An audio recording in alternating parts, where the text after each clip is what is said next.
denuncia en contra del exministro de Salud, Jaime Mañalich. Vamos a conversar con el diputado Tomás Hirt. Diputado, muchísimas gracias por acompañarnos. Muchas gracias. ¿Qué tal? ¿Cómo estás, Mónica?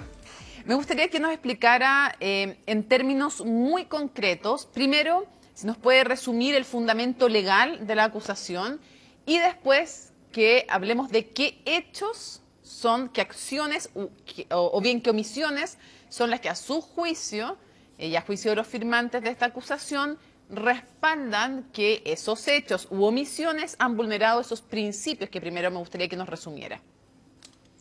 Perfecto, gracias, Mónica. Efectivamente, nosotros creemos que el ministro Mañalich vulneró muy gravemente derechos constitucionales que están establecidos en nuestra Constitución y también en las leyes. En primer lugar, el derecho a la vida y a la integridad física y a la integridad psíquica de miles de personas en todo el país. Desde ese punto de vista, decimos que aquí se infringió el número 1, el artículo 19 de la Constitución, que es tal vez el más importante porque es el que garantiza el derecho a la vida. Y el número 9 también del mismo artículo 19, que es el derecho a la protección de la salud. Sabemos que está establecido en forma imperfecta en la Constitución, pero de todas maneras habla del derecho a la protección de la salud, que en este caso para miles de chilenas y chilenos no se cumplió.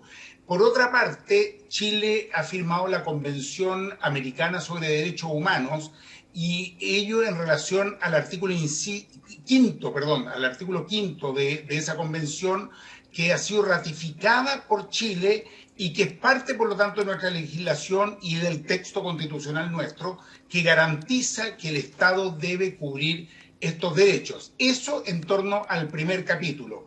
Y eso está relacionado con muchos hechos que ya te voy a explicar. El segundo capítulo tiene que ver con el derecho a la información fidedigna y a la probidad en esa información, donde creemos que también hubieron hechos tremendamente graves. Veamos un poco los hechos concretos, que es más fácil para la ciudadanía también entenderlos. En el primero tenemos, por ejemplo, el caso de las cuarentenas dinámicas. Las cuarentenas dinámicas, que es un invento chilensis total, se le dijo permanentemente y reiteradamente al ministro, no nosotros, sino que los organismos especializados, el colegio médico, instituciones académicas, universidades, experiencia internacional, que no era una medida efectiva para controlar la expansión del virus. Se insistió en este experimento tan extraño que supone que el virus no cruza de un lado de la calle a otra, cuando lo que se requería era hacer cuarentenas por ciudades. Eso significó una pérdida de tiempo grave, que evidentemente significó una explosión del virus. Luego está también la falta de protocolos de trazabilidad. Yo diría que es uno de los temas más graves, que nos retrasó en por lo menos 3 a 4 meses. ¿Diputado? Y en tercer lugar, el aplicar una política de inmunidad de rebaño, cuando todas las organizaciones internacionales, la OMS entre otras, decían que no era efectiva para la protección respecto al virus. Y eso, bueno, ¿qué significó? Significó que Chile hoy día esté en las tasas más altas del mundo de contagio por millón de habitantes, y una de las más altas en muertos por millón de habitantes. Ya, ahora, que diputado, grave. Sí. A ver, veamos qué diría. Evidentemente, no soy yo la defensa de Jaime Mañalich, pero como siempre en el periodismo se hace el ejercicio de justamente contrarrestar sus argumentos con los de la persona que está al frente y que no está aquí, porque esto no es un debate. Una de las primeras cosas que evidentemente se ha dicho es que el número de contagios tan alto puede tener que ver con que en Chile se aplican muchos test, y así como usted dice, las cifras indican que tenemos muchos contagios. También es cierto que tomamos más test que muchísimos países del mundo. Eso me parece que es algo evidente. Entonces, respecto al tema de los contagios, no estoy hablando todavía respecto al tema de las muertes, ¿no tiene eso que ver también con que estamos viendo mucho más de lo que ven otros países? No, eso uno lo podría decir respecto al momento actual. Sí. Pero la explosión de contagios que tuvimos en Chile, cuando teníamos ya los antecedentes de Europa, la experiencia de países que estaban en una situación previa a la de Chile, nos permitía saber que era posible tener políticas de contención. Pero fíjate, es que esto tiene que ver también con el segundo capítulo, cuando en Chile el ministro dice que estamos mejor preparados que Italia, que tenemos capacidad para 100.000 contagiados simultáneos, 8.000 hospitalizados, 4.000 en situación crítica.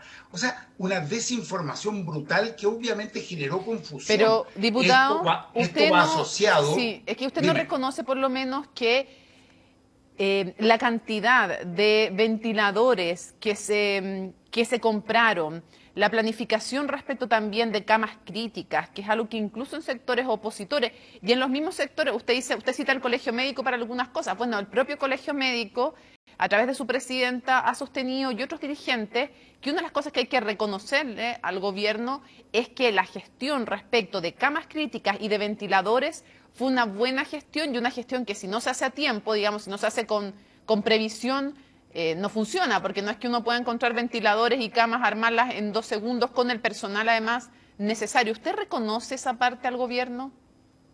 Por supuesto, Mónica, acá no es que todo de 0 a 100 está mal hecho. Hay algunos elementos que se hicieron adecuadamente, hay otros en que se alcanzó a tener respuesta, se aumentó el número de ventiladores, pero eso fue a costa de situaciones que pusieron en grave riesgo y que significaron muchas más muertes de las que era posible prever.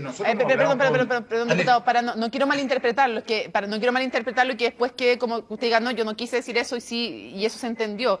Dime. Pero usted dice que, acá, porque eso es lo que acaba de señalar, explíqueme si no es así, usted dice que esas previsiones, esas compras de ventiladores, dice usted, fue a costa de muchas más muertes. ¿Cómo la compra, no entiendo la lógica, cómo la compra de ventiladores puede haber causado más muertes? Bueno, si se entendió eso, lo digo más precisamente. Por eso preferí preguntarle al tiro. Está bien. No es que la compra de ventiladores significó más muerte, evidente que no, pero no se hicieron medidas porque se puso toda la fe, por llamarlo de algún modo, en los ventiladores mecánicos, cuando la experiencia internacional hablaba de la importancia de la salud primaria, es decir, de la prevención, de la trazabilidad, de las cuarentenas completas, de la información precisa. Todo eso acá en Chile no se hizo, se puso toda la energía, por llamarlo de algún modo, en la ventilación mecánica y las unidades críticas, que está bien que haya que hacerlo además. O sea, el dicho de mascar chicle y caminar vale acá. Se tenía que hacer eso, pero hay una serie de elementos que fueron tremendamente dañinos. Insisto, esto va acompañado del segundo capítulo. Dame un segundo solamente. Va acompañado del segundo capítulo que tiene que ver con la desinformación o la mala información que se fue entregando habitualmente desde el ministro de Salud. Por ejemplo, el que estábamos en una meseta, por ejemplo, que estaba controlando la trazabilidad, por ejemplo, que teníamos el retorno seguro. En fin, una serie de señales que evidentemente aumentaron el daño en las familias chilenas, aumentó la cantidad de muertos muy por sobre lo que nosotros creemos que era posible tener en una situación como esta pandemia. Sí, quisiera preguntarle también respecto de lo que dijo el ministro de Salud, que lo respaldaba de manera cerrada a su predecesor y que le parece que había sido un visionario. Bueno, mira, la verdad es que cuando uno hace estas acusaciones constitucionales, es evidente que quienes están al otro lado van a salir en una defensa cerrada, van a descalificar a quienes estamos poniendo la acusación. Eso es parte del discurso público, del posicionamiento. ¿Qué quiere que te diga? Es evidente que en este caso alguien que forma parte del equipo de gobierno lo defienda, como lo ha hecho también el ministro secretario general de gobierno. Yo creo que hay poca autocrítica. Uno de los temas, Mónica, disculpa, uno de los temas que desde el comienzo yo critiqué y está dicho en muchos lugares es esta autocomplacencia que ha tenido el gobierno, esta suerte de competencia con otros países de ser el del mayor éxito cuando no fue así. Diputado, muy lamentablemente, me encantaría que le hubiera ido muy bien. Antes que se nos terminen los minutos, que siempre son escasos en televisión, sí. ¿Tienen los votos para aprobar esta acusación? ¿Qué cree usted? Bueno, esto es como los partidos de fútbol, eso se ve al final del partido. Por ahora tuvimos las 10 firmas, que era lo importante para poder presentar la acusación constitucional, y yo espero que cuando se estudie en la sala los fundamentos que hemos dado en cada capítulo, todos los casos que están asociados a cada uno de estos capítulos, se llegue a la convicción, más allá, ojalá, de ser gobierno o oposición, que esta es una acusación sólida. Yo quiero decirte lo siguiente, se ha dicho que la esperamos hasta el último día. Esto lo hacemos por una responsabilidad política. Esto lo hacemos porque un rol de la Cámara de Diputadas y Diputados es fiscalizar a las autoridades públicas, autoridades políticas. es una obligación hacerlo. Por eso estamos hoy día presentando esta acusación. Brevemente, súper breve porque nos tenemos que ir a un corte. Dos cositas. Ya. Lo primero, ¿qué le parece que se haya detenido o suspendido por ahora la acusación de parte de la DC en contra del ministro del Interior? Me parece una excusa bastante curiosa y extraña, porque hoy día, cuando hay alguien que merece una acusación constitucional, tú la pones independiente de cuántas otras hayan. Si hubieran 7 ministros y organismos del Estado que están transgrediendo la Constitución y las leyes, todas esas acusaciones las tendrías que presentar. O sea, ¿le parece que la DC se está excusando? Me parece un poco curiosa la excusa que han dado de que tienen que detener la acusación contra Víctor Pérez, donde quizás no la tenían preparada, no la tenían completada, no conozco yo los detalles, pero Ya. no es una excusa que haya una acusación contra otro ministro para detener la que ellos tenían pensada contra el ministro del Interior. Deberían presentarla si es que hay argumentos sólidos y estudiarla nosotros en la Cámara, en el Pleno, con todas las diputadas y diputados. Para cerrar, juéguesela. No chutee para el córner lo que le voy a preguntar.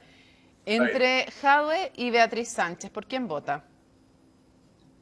Voy a votar por el candidato o la candidata que No, logremos eso es tirarla para el definir córner. en conjunto. No, ya sí, esa pero, es la- pero, pero- ¿por qué vas, pero ¿por qué vas Yo le a estoy tirarlo para el preguntando, córner? quién, a ver, se lo pregunto de otra Pero- forma entonces. ¿Quién le parece que sería mejor presidente o presidenta? ¿Jadwe o Beatriz Sánchez? El que se comprometa mejor con un programa de gobierno que construyamos Ya. entre todos en la oposición. Si Como los dos- acción humanista, me encantaría también Sí. aportar en Ya, ese programa pero- y Ok, entonces se lo voy a hacer más difícil todavía hasta que no me pueda dejar A de ver, responder. Si los dime. dos se comprometen con ese programa común de la oposición, ¿quién cree que sería mejor presidente o presidenta? ¿Jadwe o Beatriz Sánchez?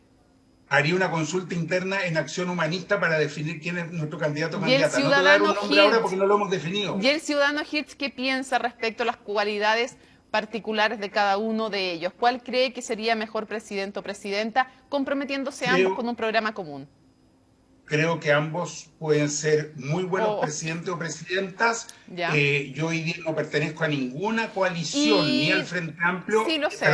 ni al Frente Amplio, ni a Unidad por el Cambio, creo que se llama. Por lo tanto, me siento mucha libertad para discutirlo al interior de Acción Humanista y definir en base al programa de gobierno, que es lo que a mí me preocupa, más que los nombres. Lo dije recién en una larga entrevista que salió en otro medio.